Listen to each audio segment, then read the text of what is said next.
Bapak Ibu Saudara yang kekasih dalam Tuhan kita Yesus Kristus, selamat pagi. Salam sejahtera untuk kita semua. Sebelum kita memulai aktivitas di pagi hari ini, kita akan mendengarkan firman Tuhan. Mari kita berdoa. Tuhan Allah Bapa di sorga, di pagi yang indah ini kami datang menghadap hadirat Tuhan, mengucap syukur karena Tuhan sudah membangunkan kami dengan tubuh yang sehat dan kuat untuk melakukan pekerjaan kami, tugas tanggung jawab kami di sepanjang hari ini. Sebelum kami memulai atau melanjutkan tugas pekerjaan kami akan mendengarkan firman Tuhan. Lengkapi kami dengan kuasa Roh Kudus agar kami memahami kehendak Tuhan dalam firman yang kami baca. Berfirmanlah ya Tuhan, kami anak-anak-Mu sedia mendengar dalam nama Yesus. Amin. Bapak Ibu, saya mengajak kita semua membaca Alkitab dari Perjanjian Lama, kitab Keluaran pasal 12. Keluaran pasal 12 ayat 43 sampai ayat 51. Keluaran pasal 12 ayat 43 sampai ayat 51. Firman Tuhan demikian. Ketetapan lebih lanjut mengenai Paskah. Berfirmanlah Tuhan kepada Musa dan Harun, inilah ketetapan mengenai Paskah. Tidak seorang pun dari bangsa asing boleh memakannya. Seorang budak belian barulah boleh memakannya setelah engkau menyunat dia. Orang pendatang dan orang upahan tidak boleh memakannya. Paskah itu harus dimakan dalam satu rumah juga. Tidak boleh ke bawah sedikit pun dari daging itu keluar rumah. Satu tulang pun tidak boleh kamu patahkan. Segenap jemaah Israel haruslah merayakannya. Tetapi apabila seorang asing telah menetap padamu dan mau merayakan Paskah bagi Tuhan, maka setiap laki-laki yang bersama-sama dengan dia wajiblah disunat. Barulah ia boleh mendekat untuk merayakannya. Ia akan dianggap sebagai orang asli. Tetapi tidak seorang pun yang tidak bersunat boleh memakannya. Satu hukum saja Satu hukum saja akan berlaku untuk orang asli dan untuk orang asing yang menetap di tengah-tengah kamu. Seluruh orang Israel berbuat demikian, seperti yang diperintahkan Tuhan kepada Musa dan Harun. Demikianlah diperbuat mereka. Dan tepat pada hari itu juga Tuhan membawa orang Israel keluar dari tanah Mesir menurut pasukan mereka. Demikian pembacaan firman Allah. Yang berbahagia ialah mereka yang mendengarkan firman Allah, merenungkan dan melakukannya di dalam hidupnya setiap hari. Bapak Ibu Saudara yang kekasih dalam Tuhan kita Yesus Kristus, Paskah dirayakan setiap tahun oleh umat Israel.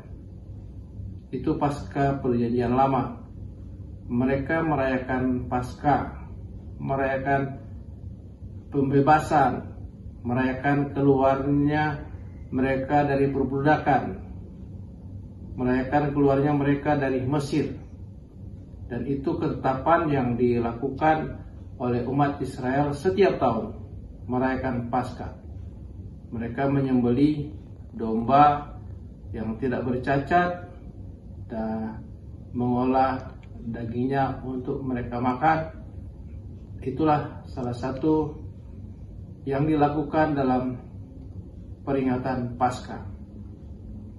Mereka merayakan kemerdekaan mereka, keluar dari perbudakan, keluar dari penjajahan Mesir, dan mereka merayakan akan kemerdekaan, kebebasan mereka. Dan mereka merayakan itu setiap tahun. Saudara-saudara, merayakan Paskah bagi orang Israel wajib, karena mereka merayakan akan kemenangan, di mana ketika mereka masih di tanah Mesir, Tuhan membuat tulah ke-10 kematian anak sulung terjadi di semua rumah orang Mesir, baik anak sulung manusia maupun hewan. Tetapi di rumah orang Israel selamat, tidak ada kematian. Apa yang membuat sehingga terjadi kematian di rumah orang Mesir, sementara di rumah orang Israel semua selamat? Karena perintah Tuhan mereka menyembelih domba yang tidak bercacat celah, dan darah dari domba itu dioleskan di ambang atas rumah, pintu rumah mereka, dan di tiang pintu rumah mereka, sehingga ketika malaikat maut datang untuk membinasakan semua anak sulung yang ada di Mesir, di rumah orang Israel selamat karena ada tanda darah.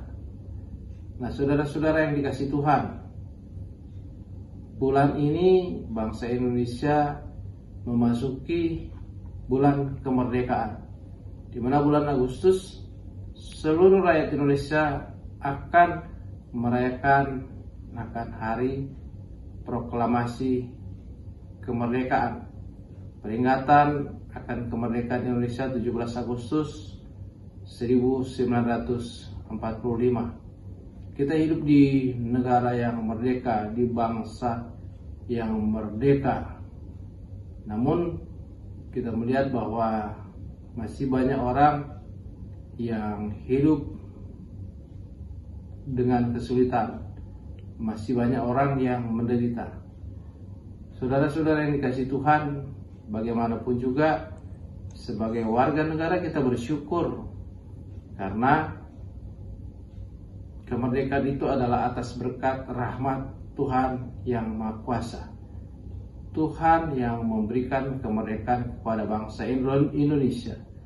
Juga kalau kita melihat perayaan Paskah Israel adalah perayaan mereka keluar dari Mesir, di mana mereka merayakan akan pembebasan mereka. Mereka keluar dari perbudakan, mereka merdeka, dan itu dilakukan juga setiap tahun perayaan Paskah umat Israel.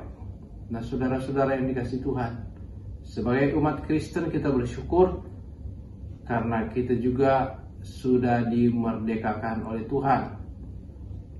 Karena Tuhan sendiri yang sudah menebus segala dosa kita melalui pengorbanan Kristus di kayu salib.